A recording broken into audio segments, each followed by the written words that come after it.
primeira não foi história. Eu sou exegeta, na verdade. Passei mais de 10 anos estudando Sagrada Escritura em Roma, depois na Bélgica e em Israel, onde eu morei também, e me especializei nas línguas em que o texto bíblico foi escrito, grego, hebraico, e no estudo comparativo entre uma e outra língua, e depois fiz uma especialização em filologia, exatamente para poder dar conta melhor da explicação dos textos bíblicos. Por um acidente eu vim em São Paulo para resolver simplesmente um problema há 18, quase 20 anos atrás, um problema para o provincial no pátio do colégio. E eu vim para ficar simplesmente resolver a questão em 5 meses. Fiz, devolvi, diz o provincial, está feito, diz, mas agora eu não posso tirar você. Fica mais um tempo, depois você volta para a faculdade. Eu fui professor da Faculdade de Teologia dos Jesuítas em Belo Horizonte, depois na PUC de Campinas, e aqui em São Paulo também, no Mosteiro de São Bento, onde eu ajudei a fundar a Faculdade de Teologia do Mosteiro. E depois, por causa dos muitos encargos que a companhia me deu, eu de fato saí, deixei a sala de aula e continuo com a pesquisa. Quando eu cheguei em São Paulo, o pátio do colégio não era o que é hoje. Hoje o pátio do colégio é inclusive um centro de pesquisa da história colonial, seja de São Paulo, evidentemente, seja também do Brasil. Lá, além do museu, que através do seu acervo é capaz de contar a história da cidade de São Paulo, o museu, o pátio do colégio também tem uma biblioteca especializada em história, onde os pesquisadores de muitas universidades aqui famosas do Brasil ou vão lá pessoalmente, ou então nos vão pedir, ou pedem alguma coisa, algum material que nós podemos dispor do nosso acervo. Então, essa é a razão. Estando aqui, a gente deu ao pátio do colégio, desde quando eu cheguei, esse caráter de um centro histórico, cultural e religioso da Companhia de Jesus no Brasil. Sabendo, vocês todos sabem, acho que é oportuno que talvez nessa época do ano nós nos reunamos, inclusive como preparação, porque no próximo ano, e é nessa ordem, o pátio do colégio faz 470 anos e a cidade de São Paulo reconhece ter sido fundada exatamente no colégio que os jesuítas construíram aqui no então chamado Planalto de Piratininga há 470 anos atrás. Por isso nossa cidade faz 470 anos em razão exatamente da fundação do colégio de São Paulo de Piratininga. Tá bom? Então eu vou apresentar alguns aspectos da história. Gostaria de dizer de uma questão importante de nós fazermos memória da nossa história. Não é? Guilherme falou algo parecido. Um povo sem história não tem um futuro promissor. Ou um povo que não se apropria da sua própria história. É bem o nosso caso. O nosso caso não é não ter história, ainda que comparavelmente a nossa história seja recente.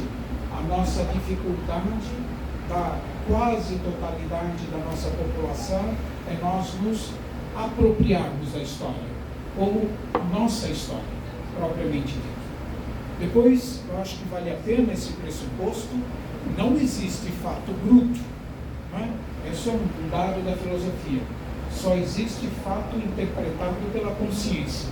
Portanto, toda a abordagem histórica, ela é, em algum sentido, uma interpretação passível de outras aproximações.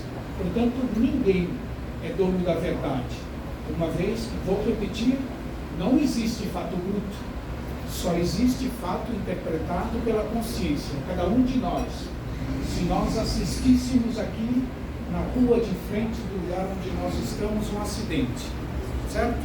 E viéssemos aqui narrar o acidente, certamente nós contaríamos essa história com um tom, com detalhes muito diferentes dos outros, certo? Assim como a reportagem que nós assistimos nas televisões, elas não são o retrato da realidade, elas são uma visão, e muitas vezes uma visão distorcida da realidade.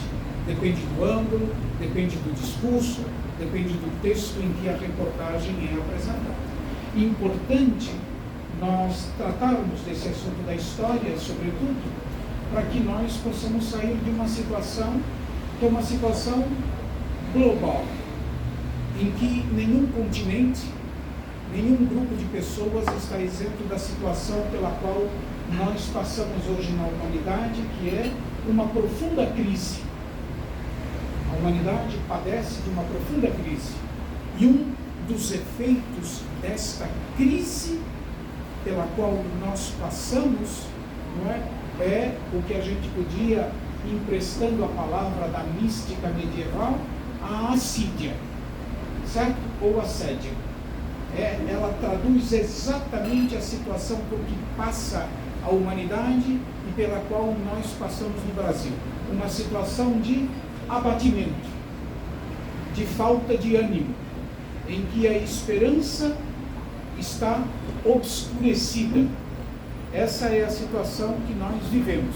E uma situação que é agravada, porque ela serve ao que começou no século XIX com a Aufklärung, o século das luzes, que é exatamente uma mudança, do teocentrismo para o antropocentrismo e depois a ideologia do indivíduo, que o que importa é a pessoa e menos a coletividade. O que importa é o indivíduo e menos o bem comum. Essa recuperação da história, ou pelo menos nos dispormos pensar a nossa história, é um modo de nós nos desinstalarmos e de nós compreendermos, na verdade, o nosso presente na história. Não há nada que surge, sem história. Tudo desemboca ou se manifesta num determinado momento por causa de uma série de fatores, externos, internos a nós, que depende ou que independe de nós temos uma resistência muito grande de todos os setores em que a vida pública se desenvolve, de permitir que a nossa população se aproprie de sua própria história. Nós conhecemos bem essa história. Muito bem.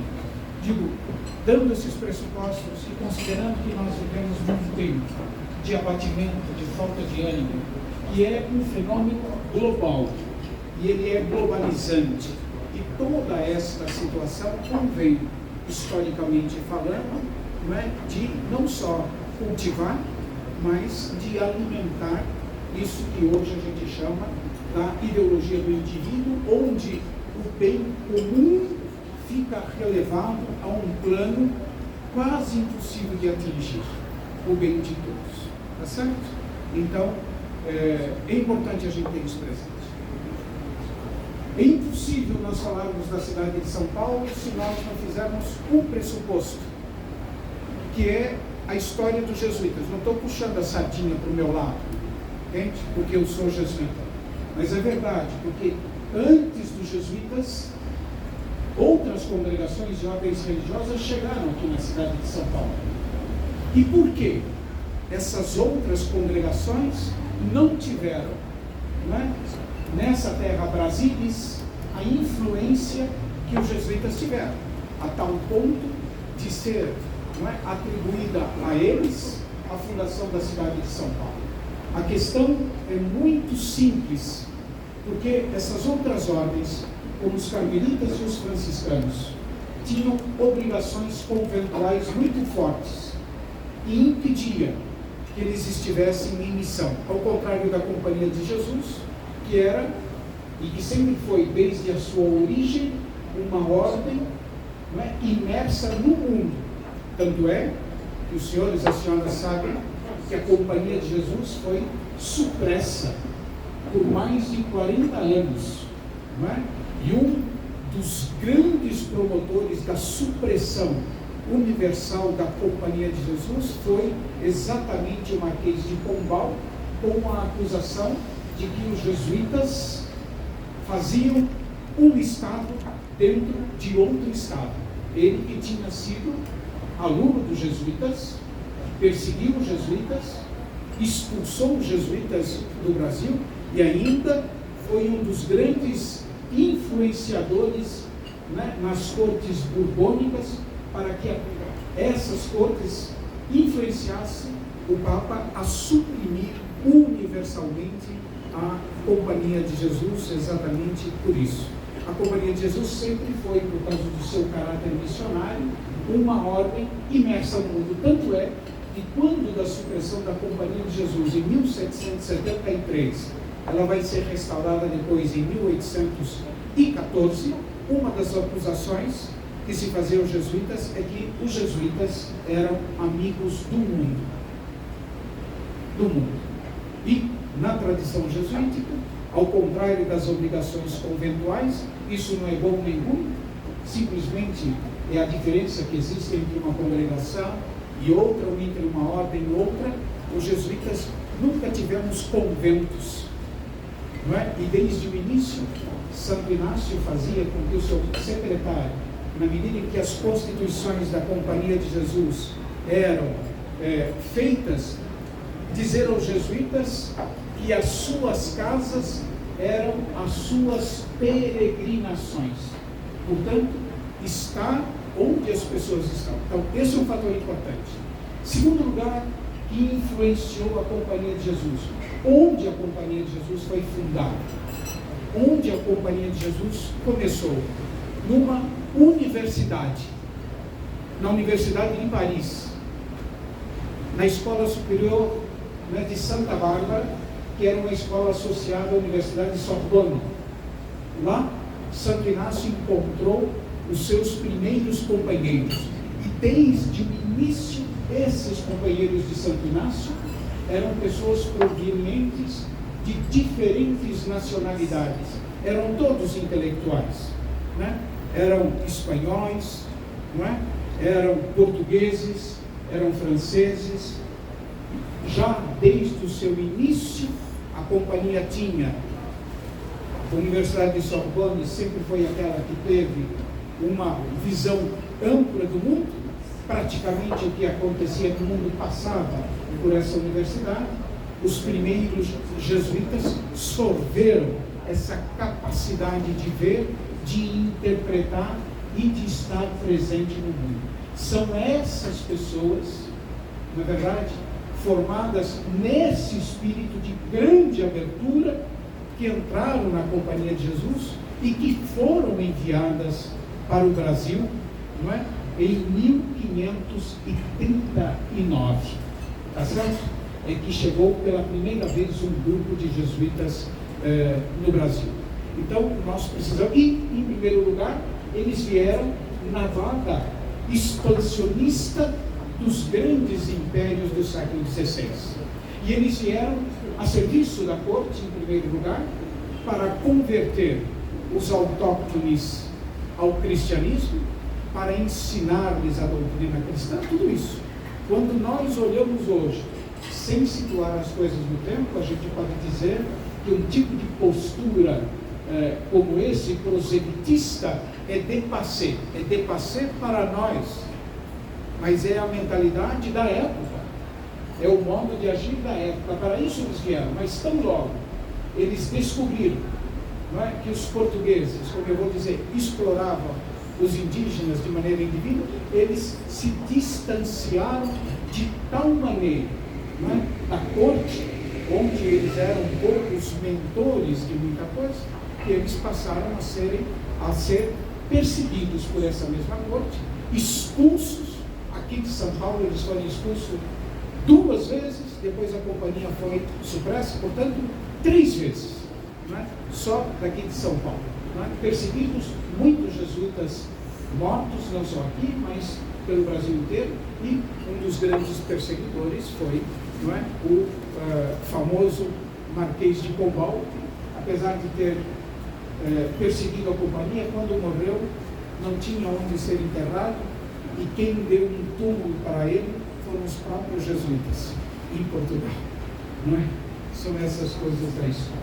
Muito bem, vamos então dizer como é que os jesuítas chegaram aqui no Planalto de Piratininga, por um acidente, não com eles, tá certo? Mas com o governador-geral do Brasil, em primeiro lugar, porque lá pelos idos de 1530, Dom João III pediu que Tomé de Souza viesse ao sul, não é? Da terra Brasília. E ele chegou no Rio de Janeiro. Mas a intenção depois, e sempre esse foi o pedido, que eles fossem até o Rio da Prata, não é? Portanto, até para além de Santa Catarina, Argentina e tudo isso. Mas eles pararam no Rio de Janeiro e se defrontaram no Rio de Janeiro com um povo guerreiro, que eram os índios tamoios. E a pobre esquadra de Tomé de Souza não tinha gente suficiente para enfrentar os tamoios. O que eles fizeram? Fugiram e vieram mais ao sul do Rio de Janeiro, parando no que nós conhecemos hoje, mas aí a noção da época é muito mais ampla do que a cidade de São Vicente que nós conhecemos. Vieram parar então na cidade de São Vicente. E lá, no nosso litoral, onde hoje é Bertioga, não é? Eles não encontraram índios nenhum. Não morava índio nessa extensão do litoral. Os índios moravam nas matas, mas eles só iam no litoral para pescar. E uma vez tendo pescado o suficiente para a sua tribo, eles retornavam para a mata. Portanto, ao chegarem, eles não enfrentaram em princípio qualquer resistência dos autóctones da terra, que era sobretudo um povo constituído pela etnia tupi, tá certo? Não existe a língua tupi-guarani, certo? Existe a língua tupi e existe a língua guarani, certo? Ele fala tupi-guarani, não existe. Ele fala tupi e pode falar guarani também, não é? Mas tupi-guarani já é uma distorção que a gente fala, e são duas etnias com características bastante diferentes. Lá em Boracéia, quem vai a São Sebastião passando pela Rio Santos, há uma tribo, na verdade, de guaranis. Mas essa tribo de guaranis migrou do Paraná para onde eles estão hoje. Sabe, aquela tribo lá, aquela tribo guarani, ela migrou do Paraná para cá e ali se instalou. Eles mesmos hoje, muitos dos indígenas que lá estão mais jovens, eles mesmos não têm mais essa consciência da sua própria história, tá certo? Eles perderam as suas raízes, de onde vieram, por que chegaram lá, porque entre os guaranis eles são povos isolados, porque eles não têm ninguém perto deles, eles estão longe das outras tribos da sua própria etnia, né? Mas a razão, em algum momento, foi essa, fugindo de alguma perseguição e assim por diante. Portanto, Martim Afonso de Souza, em 1530, não podendo ficar no Rio de Janeiro e não tendo a força necessária para ficar lá, veio mais ao sul e caiu aqui com a sua esquadra em São Vicente, num lugar em que se chamava, não é? Em que era chamado pelos indígenas da época de Bariquioca, porque lá tinha uma quantidade de macacos, não é? Que eram os buriquis. E depois, como a língua indígena foi corrompida, não é? De Buriquioca, a casa dos buriquis, Oca é casa.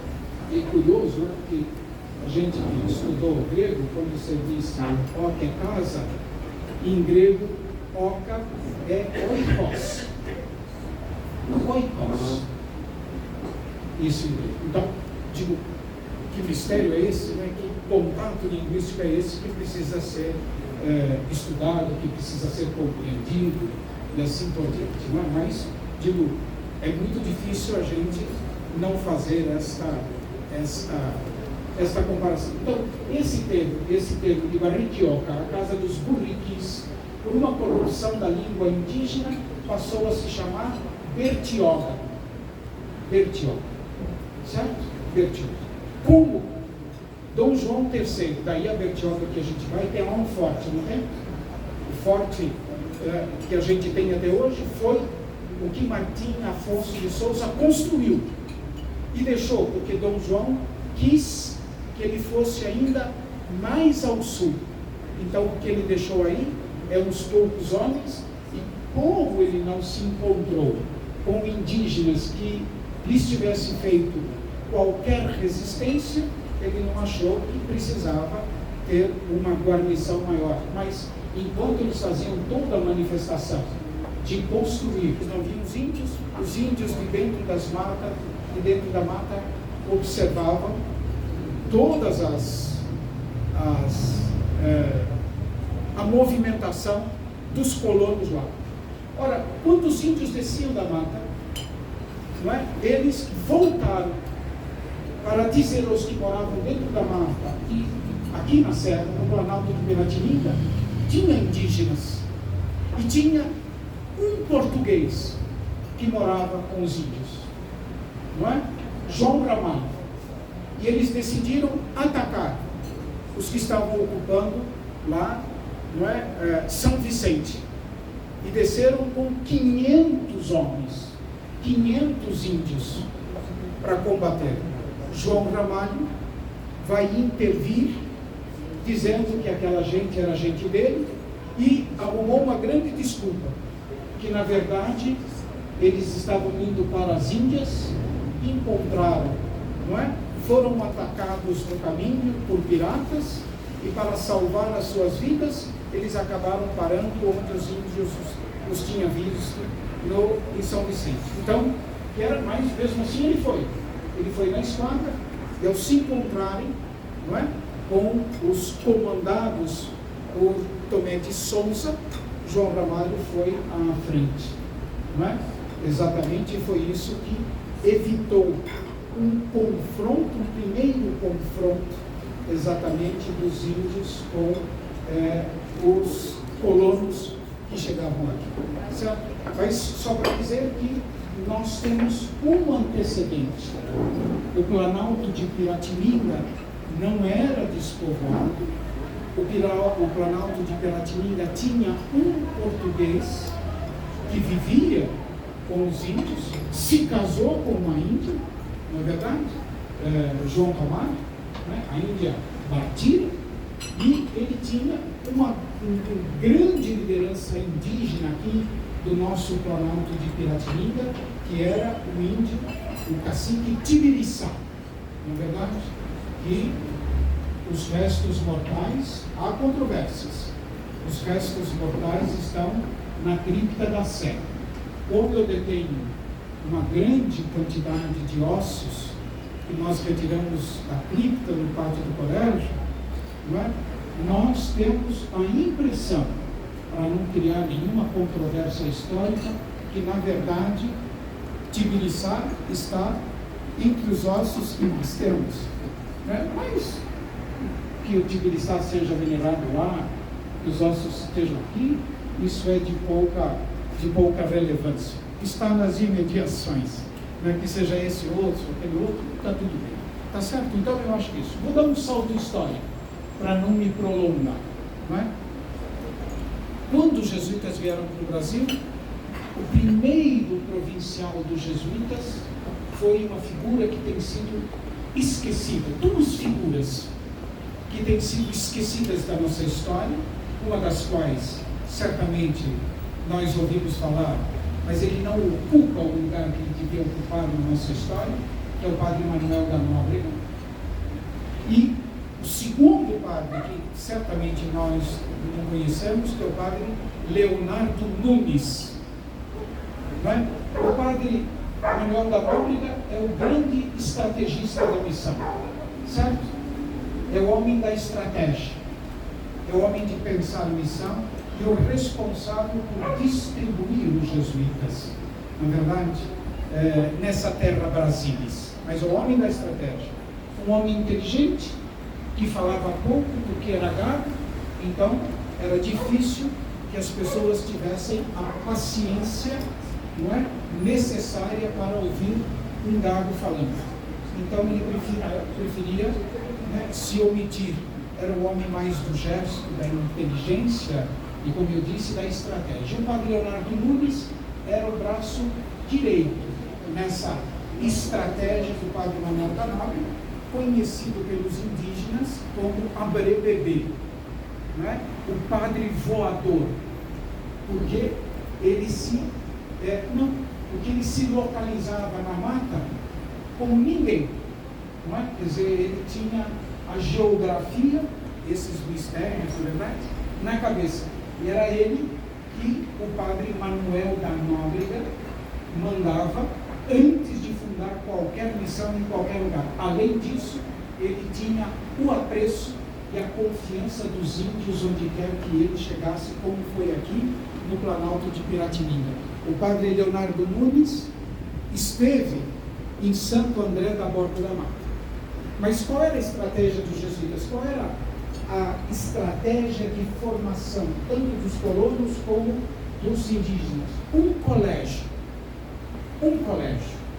Foi isso que eles fundaram em São Vicente. Um colégio para os indígenas e os filhos de colono. Um colégio, eles fizeram. Não é? Lembra que logo depois da fundação da Companhia de Jesus, se não fosse assim, a Companhia de Jesus seria uma ordem interiorana. Não entendam isso nem como jocoso, nem como depreciativo, como quaisquer obras religiosas. Quer dizer, a criação dos colégios e das universidades fez com que a Companhia de Jesus entrasse no mundo da cultura, né? E inovasse no modo de viver a vida religiosa no século XVI. Certo? Então eu acho isso importante. A primeira estratégia que eles fizeram, e é o que eles faziam, foi construir um colégio. Essa era outra acusação que o Marquês de Pombal tinha dos jesuítas. Os jesuítas tinham a cabeça das pessoas nas mãos, porque eles faziam a cabeça das pessoas, né? Essa era uma outra coisa, né? Dava às pessoas, fazendo-as pensar, dava a elas autonomia e capacidade de compreender a sua própria situação. Vocês compreendem que grande parte da nossa população, não é incapaz de reagir a tudo que nós vivemos, porque não pode compreender adequadamente a situação que nós vivemos? Tudo o que a imensa maioria da nossa população sabe do que acontece no país, ela recebe das grandes mídias. É isso que ela sabe da nossa situação. E só isso nós sabemos. Mas ter acesso a um conhecimento profundo que faz com que nós, estou utilizando pela terceira vez essa palavra, que faz com que nós nos apropriemos da nossa história e sejamos capazes, relendo a história, de mudar o nosso presente, o nosso futuro, é fundamental. A imensa maioria da nossa população é incapaz, não é verdade? É incapaz, porque tudo que nós conhecemos é fruto das mídias e das grandes mídias que nós sabemos, elas estão a serviço de muitos interesses, não é verdade? Menos do bem comum e do bem de todas as pessoas. Mas tudo que nós sabemos. Daí a importância, se a gente tem condições, de a gente fazer esse esforço de poder compreender a nossa história e de poder compreender os condicionamentos da história passada e atual, capaz de nos fazer pensar no futuro. O presente está dado. Nós precisamos nos empenhar, isso sim, olhando para a história, olhando para o que passou, nós precisamos nos empenhar por construir um futuro. O presente está dado. Nós não vamos mudar o presente. Não é? O presente É isso, aquilo, e ele já passou. Como as minhas palavras já passaram, ditas há poucos minutos atrás. Muito bem. O que os jesuítas fizeram em São Vicente foi construir um colégio. Mas eles sempre tiveram o desejo de adentrar a mata. Mas houve um decreto de Tomé de Souza que impedia qualquer pessoa, até mesmo os missionários, de adentrarem a mata, de subirem no Planalto e assim por diante. Padre Manuel da Nóbrega era um sujeito extraordinário. Ele não obedeceu. Entende? Ele avaliou e ele não obedeceu. O que ele fez em primeiro lugar? Pediu que uma pessoa influente da corte levasse o pedido dele para Dom João III, de que ele queria adentrar as matas com os missionários, para educar, não é, o povo que estava nas regiões que ainda eram desconhecidas. Como ele sabia que a resposta ia demorar, ao invés de esperar a resposta, ele disse: vamos fazer, depois a gente vê o que vai dar. E foi assim que ele fez. Adentrou a mata, chegando em primeiro lugar o padre Leonardo Nunes, quando ele construiu uma ermida em Santo André, na borda da mata. Lá chegou o padre Leonardo Nunes em primeiro lugar. Portanto, o chamado Planalto de Piratininga, tido nessa extensão toda, ele foi precedido da fundação da cidade de São Paulo, não é?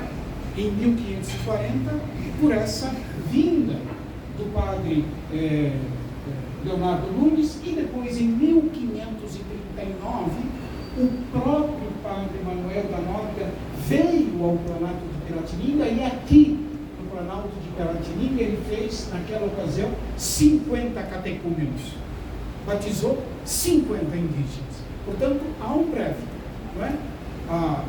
Se a gente pudesse dizer, a nossa cidade é fruto de uma sábia desobediência, tá certo? De esperar, mas de uma estratégia. Por quê? Eles quiseram que o colégio saísse de São Vicente. Esse era o incômodo do padre Nóbrega. O incômodo dele é fazer com que tanto os colonos honestos como os indígenas não tivessem contato, com todo o respeito de quem é de ascendência portuguesa, nada tem a ver aqui, tivessem contato com o mau exemplo dos portugueses, não é? Em São Vicente. Era um empecilho para a educação e para a transmissão da doutrina cristã. Então ele quis que se tomasse distância. Além do mais, ele quis evitar que os pais que levavam seus filhos, indígenas ou colonos, se deslocassem com a grande distância para o litoral, e quis aproximar a escola de onde as pessoas estavam, certo? Essa foi a intenção dele, e com isso se distanciar do mau exemplo dos portugueses, que desestimulavam um caráter sólido, a que os jesuítas queriam imprimir, chamemos assim, na alma das pessoas, certo? Essa, grosso modo, foi a razão. Estou resumindo muito, tá certo? Por causa do nosso tempo, e pulando muito, mas digo, depois ligar essas pedras do mosaico com o cimento adequado é uma tarefa de vocês, certo? Continuar pensando que a gente... Bom, assim foi feito, certo? O padre veio aqui e enviou 13 jesuítas para o Planalto de Piratininga, que estão na origem da cidade de São Paulo. Não é justo a gente falar, não é justo historicamente a gente falar que o padre Anchieta é o fundador da cidade de São Paulo. O padre Anchieta, ele não era padre desde o ventre materno. Na época que ele veio ao Brasil, ele tinha, não é, chegando em 1553, 19 anos. E veio ao Brasil para morrer, certo? Porque ele sofria, não é, de uma doença que não se conseguia sequer diagnosticar, nem havia tratamento. O provincial de Portugal na época, Simão Rodrigues, disse: vamos enviá-lo para o Brasil, Se ele suportar aquelas terras, ele fica no Brasil. Se ele não suportar, não é? Ele morre e fica no Brasil de outra maneira, a 7 palmos, não é? da superfície do Sol. José de Anchieta veio aqui, numa carta maravilhosa. Aliás, nós temos documentos do século XVI, da carta que Anchieta escreve ao Padre Laínez, que foi o segundo geral sucedendo São Inácio, não é? Em Roma. Não é? Há esses documentos históricos. Ele disse, não é? Que como ele não tinha aqui os mimos de Portugal e tinha muito trabalho, sequer ele pensava na doença que ele tinha. Assim ele sobreviveu, morreu aqui, não é? Para além do seu, com 65 anos de idade, em Anchieta, no Espírito Santo. Tá certo? Portanto, ele era só um jovem aqui de 19 anos. Certo? Um jovem de 19 anos que naquela escola fundada, não é? Foi responsável por ensinar aos índios e aos colonos portugueses o latim. Era um homem que ele era um professor de latim e ao mesmo tempo ele ajudava nas missões. Por quê o Planalto de Piratininga? Porque, como eu disse, o padre Nóbrega era um estrategista. A missão não é um improviso, ela é planejada, ela é pensada.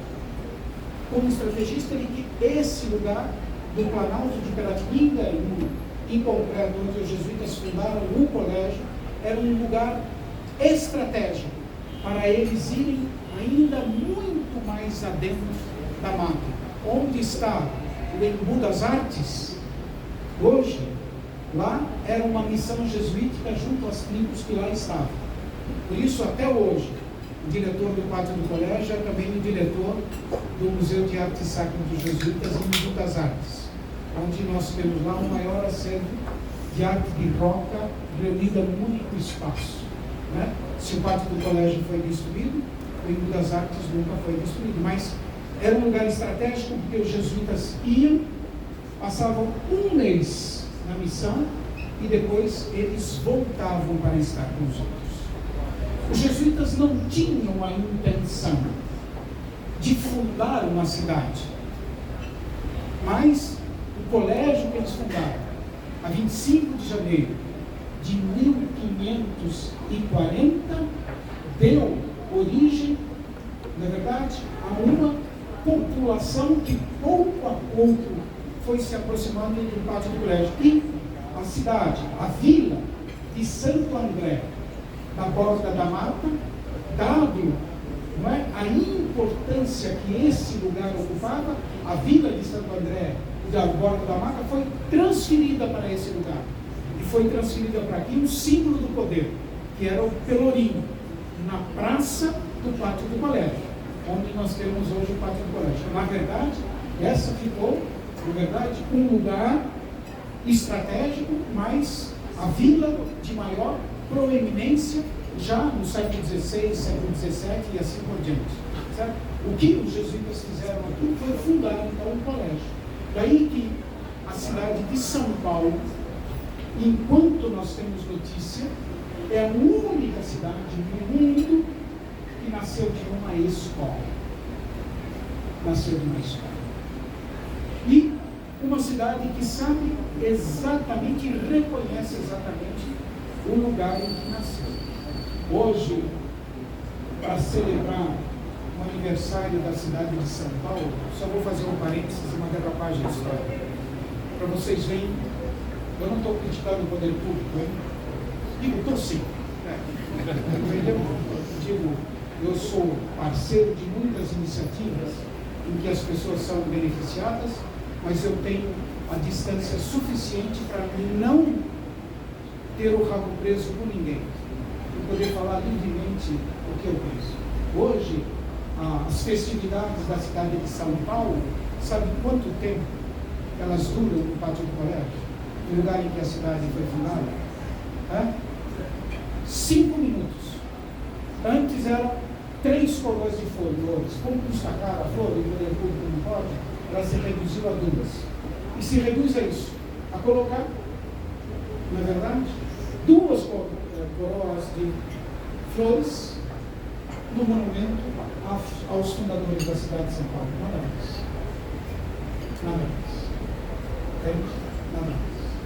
Então, mas isso mostra, para além de qualquer grupo que esteja no poder, o desprezo que nós temos por isso. Nós já tivemos no passado recente, com pessoas que vocês conhecem, no dia 25 de janeiro, sendo eu diretor do pátio do colégio, a praça lotada de gente no sol do meio-dia. Lá ia o governador e o prefeito. O prefeito falava, o governador falava, em algumas ocasiões eu mesmo sempre tomava a palavra. Cheio de gente. Quando as pessoas, bastou um ano, terem ouvido que haveria uma manifestação para protestar contra não sei o quê, nunca mais a celebração da cidade de São Paulo foi ao meio-dia. É sempre num horário inacessível, antes das 8 horas da manhã, para que a gente tenha o menor número de pessoas possível e qualquer transtorno que possa ameaçar a imagem, né, de quem hoje representa o poder. Infelizmente é assim. Não é verdade? Infelizmente é assim. Não é? A gente tem muita gente no poder público que não pensa assim, tá certo? Mas há as eminências pardas difíceis de serem identificadas. Quando São Paulo nasceu de um colégio da Companhia de Jesus, a cabana em que os jesuítas estavam era uma cabana que foi dada pelo cacique Tibiriçá. Foi ele que acolheu os padres. Estar aqui dependia dele. Ele era a autoridade desse lugar. Sempre foi uma autoridade, inclusive reconhecida pelos padres. Na verdade, foi ele que deu uma cabana aos padres aqui, uma cabana de taipa, que media 14 passos de comprimento por 10 passos de largura. Nesse espaço tão pequeno, era capela, sala de aula, não é? Refeitório, dormitório, tudo que vocês podem imaginar. Tudo acontecia no tempo. Tanto é que José de Anchieta disse: a nossa situação é tão precária e a fumaça dentro da cabana é tal que muitas vezes nós preferimos ficar fora no frio, estudando, do que dentro da cabana, onde a gente não tem qualquer tipo de conforto. Não é? Hoje nós temos lá, nós não temos mais a cabana. Na entrada do museu eu fiz uma plotagem do que era a descrição desta cabana, e resta no pátio do colégio a parede de taipa de pilão que permaneceu intacta depois da destruição. Quiseram que o pátio do colégio fosse destruído, certo? Os jesuítas foram expulsos, se transformou em Palácio do Governo, Secretaria da Educação, até delegacia foi, não é verdade? Foi escola e foi ambulatório médico também, foi tudo naquele lugar depois da expulsão dos jesuítas. O que acontece? A parede de taipa, o muro mais antigo que nós temos na cidade de São Paulo, se encontra no jardim do pátio do colégio, que foi construído em 1585. Depois daquela fase, pouco a pouco, os padres foram construindo, com técnicas europeias, né, foram construindo o novo colégio. Lembrar que o primeiro arquiteto da cidade de São Paulo foi um padre jesuíta, certo? Que Nóbrega mandou para cá, que conhecia muito bem as técnicas europeias de construção, e que veio para cá utilizando-se do material de cá para construir as igrejas e outros edifícios que a Companhia de Jesus construiu na cidade, no Planalto de Piratininga, assim como aqui na cidade de São Paulo. De modo que os jesuítas que vieram aqui sempre tiveram a confiança dos índios, porque, inclusive, eles defendiam os índios do desejo que portugueses tinham de escravizar os índios, sobretudo os índios carijós, que estavam mais adentrados à mata, porque eles eram homens trabalhadores. E contra essa tentativa, sempre os jesuítas defenderam os indígenas. E mais, defenderam de uma questão teológica. A questão teológica do século XVI com relação aos indígenas é se o índio tinha ou não alma. Certo? O que estava sendo discutido é se o índio dizer que alguém tem ou não tem alma é o mesmo que dizer se alguém é ou não humano. E havia uma corrente forte entre os portugueses, mesmo dentro da própria igreja, que dizia que não, que índio não tinha alma. Ele era, pelo modo como ele vivia e assim por diante. Eles encontraram muitos antropófagos entre os indígenas, eles não eram humanos, eles não tinham alma. E os jesuítas disseram não, os índios são plenamente humanos e têm alma, e defenderam, tanto quanto puderam, os índios exatamente da tentativa portuguesa de escravizá-los. O mesmo foi no domínio espanhol, nas reduções, não sei se já visitaram, no sul do país, no Paraguai e na Argentina. Os jesuítas fizeram nas chamadas reduções verdadeiras cidades que davam aos índios a possibilidade de não serem também eles domesticados, se quiserem, ou então escravizados pelo Império Ibérico, pelo Império Português. Tá certo? Portanto, eu acho que é importante nós termos esse panorama. Que os jesuítas tenham escolhido uma data para a fundação da cidade de São Paulo. 25 de janeiro não é uma data aleatória. 25 de janeiro é o dia em que se celebra na igreja a festa de São Paulo Apóstolo, a conversão de São Paulo Apóstolo, que é tido como o apóstolo dos gentios. Isso significa, a meu ver, que para os jesuítas, eles transformaram a sua missão. Os destinatários da sua missão foram prioritariamente, e por essa data a gente pode dizer, os assim chamados pelos outros gentios, os autóctones. Os indígenas foram os destinatários e passaram a ser os destinatários principais da missão dos jesuítas. Por isso, ter escolhido, não foi aleatório, ter escolhido o dia 25 de janeiro, dia da conversão de São Paulo, como a data de fundação do Colégio de São Paulo de Piratininga. Certo? Ao mesmo tempo, é importante a gente dizer que lá naquele lugar, os jesuítas passaram, porque o contato dos indígenas, independentemente disso, mas o contato dos indígenas com os portugueses foi gerando uma série de enfermidades.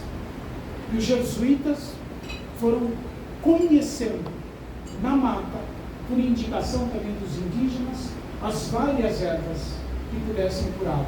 Então, lá no pátio do colégio, eles fizeram a primeira botica da cidade de São Paulo, onde os padres mesmos, na verdade, faziam com as ervas da mata os medicamentos para tratarem os indígenas. Portanto, no pátio do colégio também, muita gente se aproximava dos padres, confiando neles, mas com a esperança de serem curadas dos seus males. Porque o pajé não dava conta, com seu cachimbo, de curar todas as doenças do que os índios padeciam. E eles foram vendo, nessa mistura de ervas que os padres foram desenvolvendo, a capacidade de poder curar os índios das suas enfermidades. Então, o que eu quero dizer? Que na origem da cidade de São Paulo, e assim eu termino, para que vocês possam perguntar, na origem da cidade de São Paulo está um serviço à vida. À vida.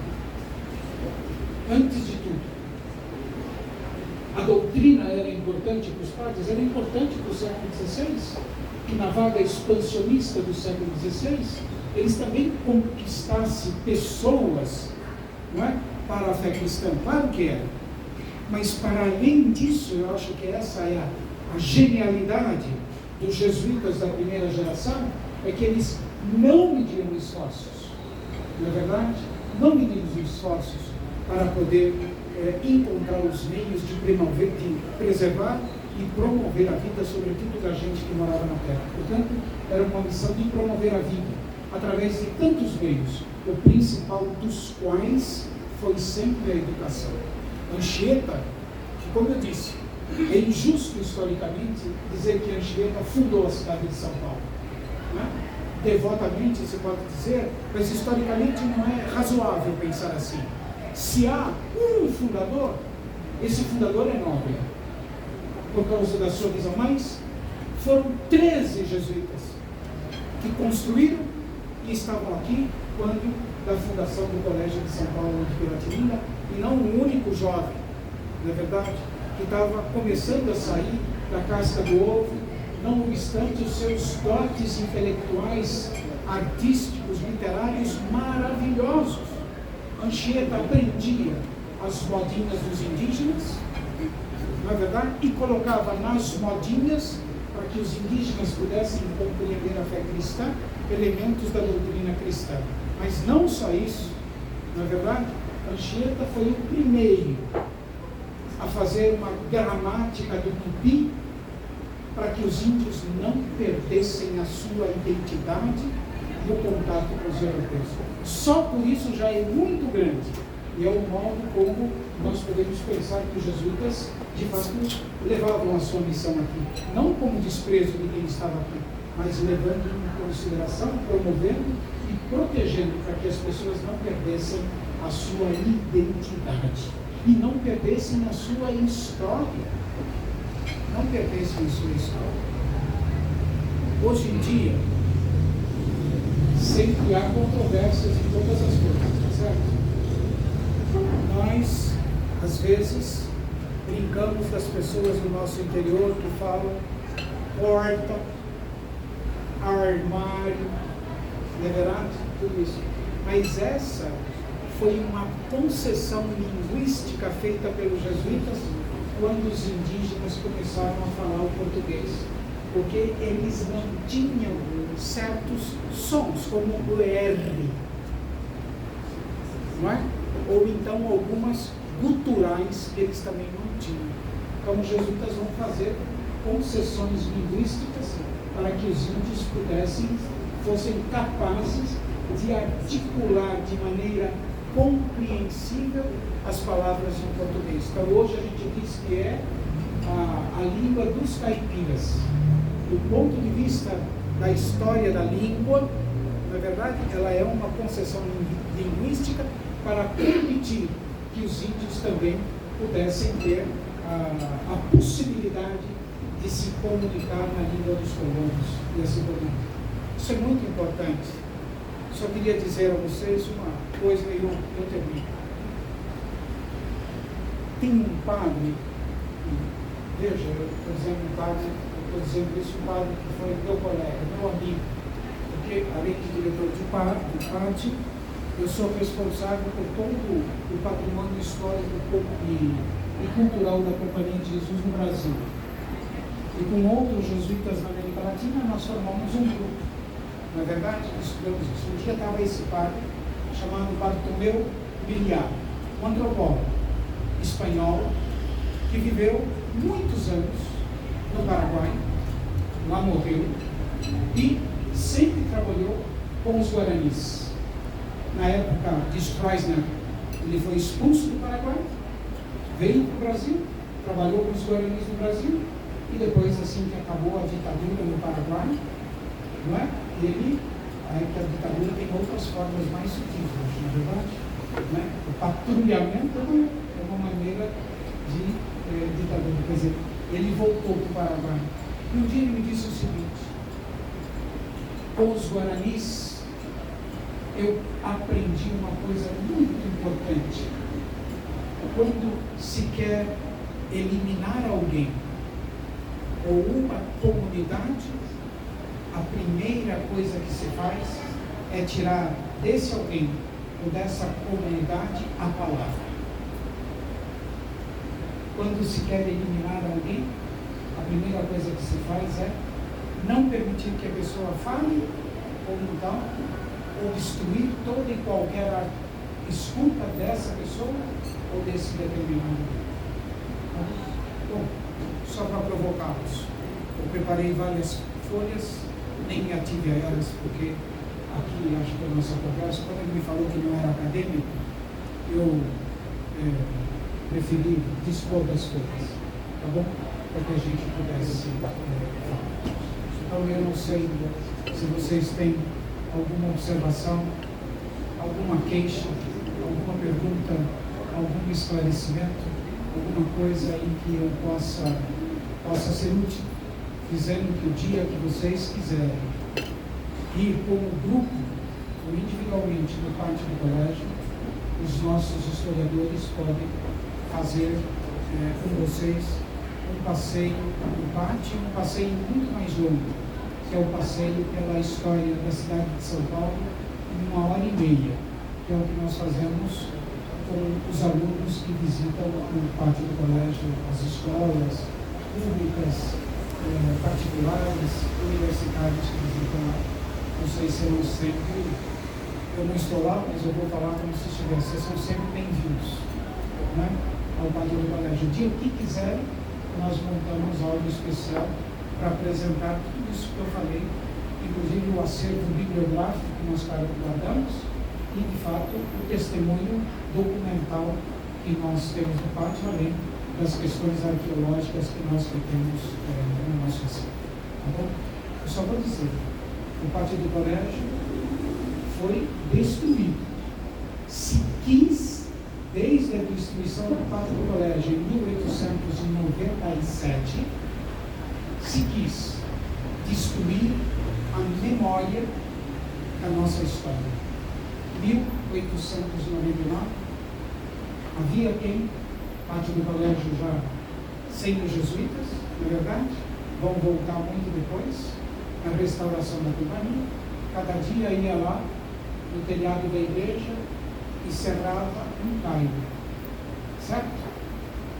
Cerrado e deixava, esperando uma forte chuva que parecesse que aquilo foi tudo demolido. E isso não é uma invenção. Nós fizemos esse estudo por comparação das plantas, tá certo? E de que, de fato, o pátio desmoronou por intervenção humana, não por acidente climático. O acidente climático foi só a aparência do fato, mas desde o início se quis, até hoje tem eminência Parda que não quer admitir que São Paulo nasceu onde nasceu, nem que São Paulo tenha nascido de uma escola, e muito menos ainda que São Paulo tenha nascido de uma ação missionária, que tenha por objetivo, sobretudo, promover a vida e servir a vida. Muito obrigado por vocês terem escutado.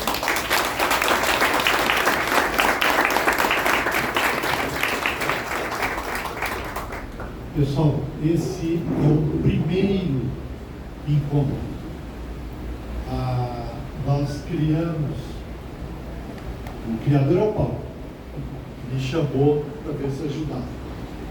Então, esse aqui pretende ser o primeiro encontro, e foi por isso que eu pedi para que o Padre Contieri não fosse tão tão professoral, no sentido de ser um curso, porque a ideia não é essa. A ideia são duas. Primeiro é nós nos desinstalarmos, é assim que se fala? Desinstalar. Eu ouço isso todo domingo, tá? Nós temos que nos desinstalar. E nós temos que lembrar que nós temos que conviver com nossos iguais. Nossos iguais são os seres humanos. A gente tem que se acotovelar um no outro, nós temos que nos incomodarmos com os outros. É por isso que nós estamos aqui. Talvez com pouca audição, então tem que vai mais lá, não sei o que, está calor, tá? Por quê? Nós temos que lembrar que nós temos que nos conviver. Essa é a ideia que nasceu com Paulo, que é uma pessoa que buscou na cerveja fazer com que as pessoas se desinibam e se congracem, e aí, aliado a isso, nós não temos sentido se nós não fizermos o conhecimento da história. Precisamos ter a história. A história é fundamental. Para isso, houve essa introdução. Isso aqui é uma mera introdução, tem muito mais pela frente. Nós vamos promover outras coisas. E eu, antes de conversarmos a dois aqui, eu sempre me preocupei com a história do Brasil. E é uma coisa que eu soube: o Brasil não foi descoberto em 22 de abril de 1500. O Brasil, por necessidade logística e econômica, Portugal viu que era a hora de declarar aquele território que ele já frequentava, declarar descoberto. Então mandou para cá uma expedição. O pessoal da expedição não sabia o que estava acontecendo, mas dentro da expedição estava um escriturário chamado Pero Vaz de Caminha, que veio com o princípio maior de criar uma escritura de nascimento para o Brasil. Então ele chegou num dia, ficou um dia inteiro e no dia seguinte já foi embora, para levar a escritura de nascimento do Brasil, aonde dizia inúmeras coisas. Ele chegou num dia, ficou um dia e foi embora no outro. Ele, inclusive, aqui em se plantando tudo dá. Plantou num dia, teve outro dia, e no outro dia já estava colhendo, né? Então ele tinha essa pretensão. Por quê? Porque a Espanha tinha chegado lá nas Antilhas com Cristóvão Colombo. Então Portugal precisava correr para não perder a hegemonia aqui desse espaço. Nós temos muita coisa a falar sobre caminhos de Piapiru, os Incas, como que chegaram aqui, a Tabatinguera, tem muita coisa, a calçada de Lorena, tem muita história para contar, mas nós precisamos fazer essa abertura. E, Padre Cotieri, agradeço enormemente a sua boa vontade. Só queria dizer uma outra coisa a vocês, que o que nós conhecemos hoje, porque os jesuítas foram grandes produtores de documentos. Se vocês tivessem a noção de que o nosso acervo em Roma é uma coisa assim impressionante. Mas os jesuítas aprenderam desde cedo descrever as coisas. Tudo que nós conhecemos hoje, da flora e da fauna do Brasil do século XVI, é pelas mãos dos jesuítas que escreveram o que eles encontraram aqui. Quando a gente lê aqueles relatos, eles são tão bem escritos que a gente parece ver o que eles estão falando. É importante a gente ter isso presente. Depois, é importante saber que o primeiro cartógrafo brasileiro foi um padre jesuíta. Não é verdade? Portanto, vocês veem o quanto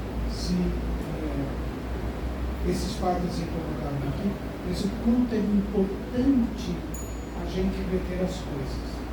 Eu, quando era pequeno, não sei quanto de tempo nós somos distantes, e quantos aqui não pegaram isso, mas eu cresci, meus avós eram italianos, eu cresci ouvindo histórias todas as noites. A gente gastava tempo em contar a história, em perguntar e em ouvir. Quantos de nós que está aqui nessa sala tem essa oportunidade ou teve de fazer isso com os seus filhos e os seus netos? Ou quantos tem? Quanto a sua história é capaz de competir com um aparelho que nos faz que faz com que nós nos inclinemos sobre ele. Vocês já viram que com o celular a gente nunca olha assim? A gente sempre olha assim. O gesto do corpo diz muita coisa. Quantos de nós perdemos a oportunidade de narrar, de descrever e, sobretudo, nós temos perdido uma capacidade fundamental que tem feito da nossa humanidade uma humanidade amarga, desorientada, a capacidade de se maravilhar das coisas. Nós temos perdido a capacidade, né, dessa dimensão contemplativa da vida, de apreciar as coisas, de dar tempo ao que é importante. Sem essa capacidade, a gente não consegue realmente, né, recuperar, na verdade, o nosso significado dos outros.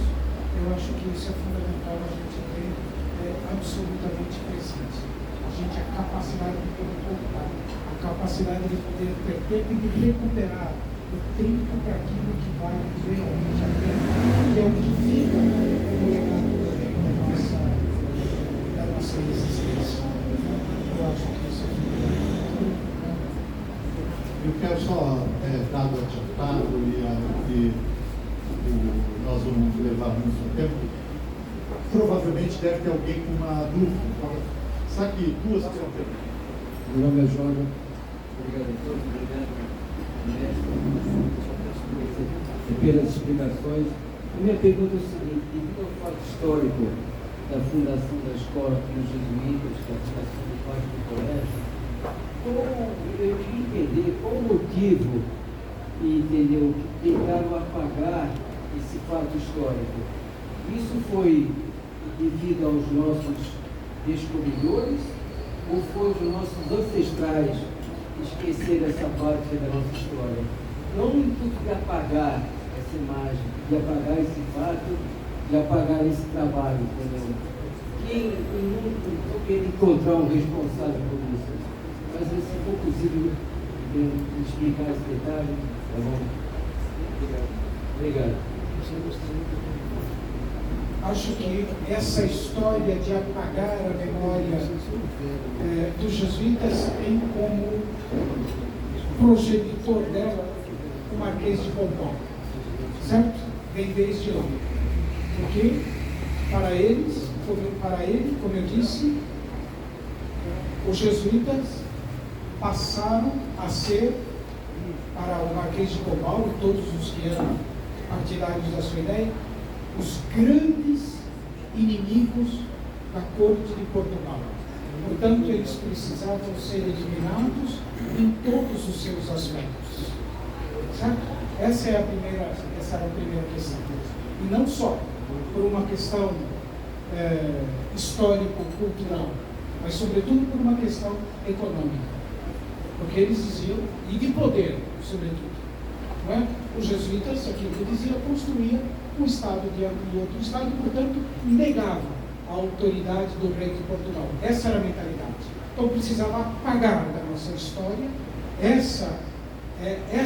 esse inimigo, tá certo? Do trono português, que eram os jesuítas.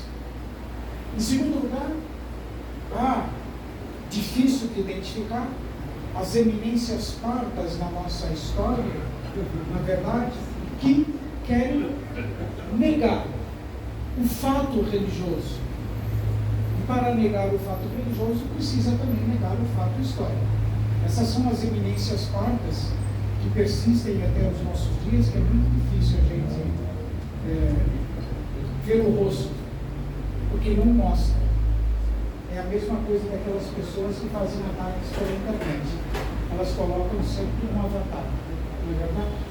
Então a gente não sabe, mas a gente sabe que a ideia é essa. Entende? E sobretudo com essa adjacência, o que é verdade? O que é verdade? O que eu dei? Que o Estado é laico. É mesmo. Mas a história é a história. O Estado é laico.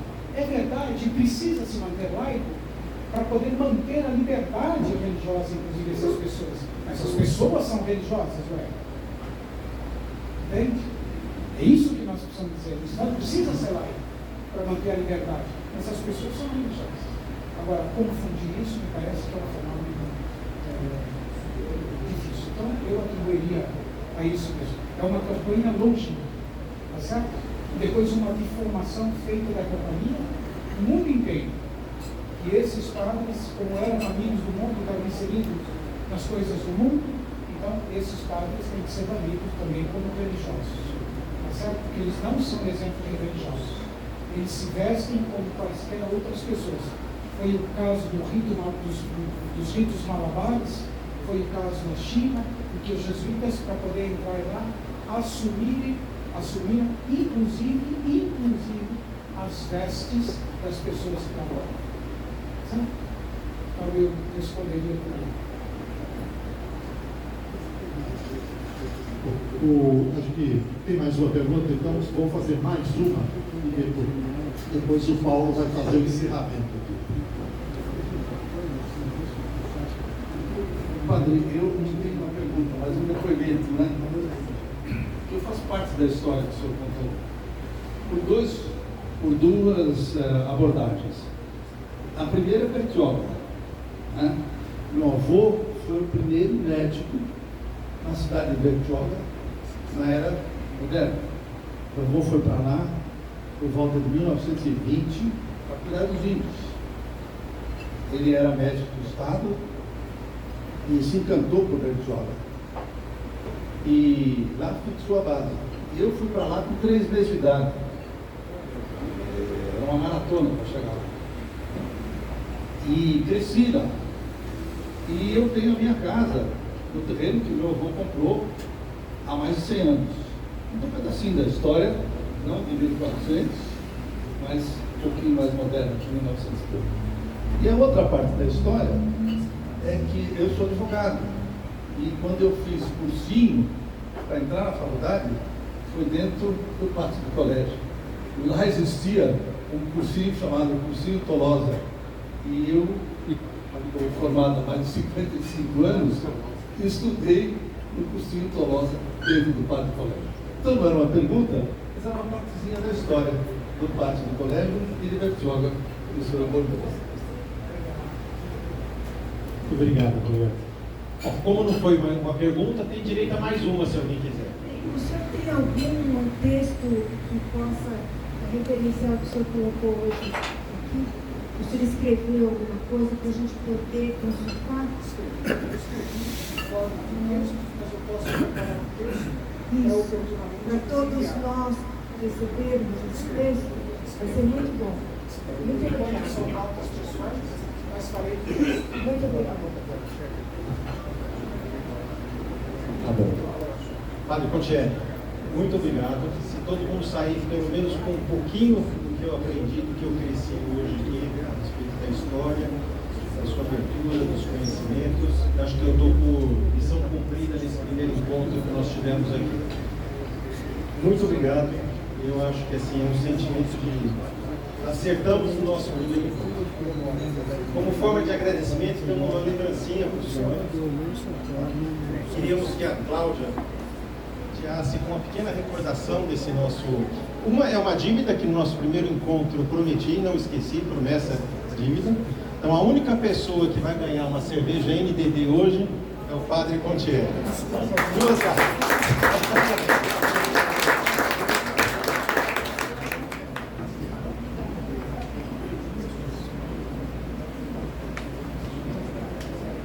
E como um passarinho me contou que o senhor gosta muito de chocolate, a segunda lembrança é uma lembrança doce. Só para lembrar, nós pretendemos fazer esses encontros a cada 2 ou 3 meses, nós vamos ainda acertar aqui com o Gui.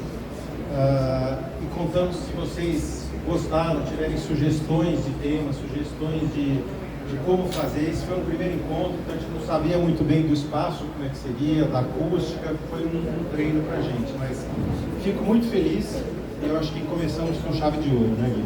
E eu queria agradecer a presença de todos vocês por estarem aqui numa quarta-feira à noite. Eu sei que não é fácil, mas muito obrigado.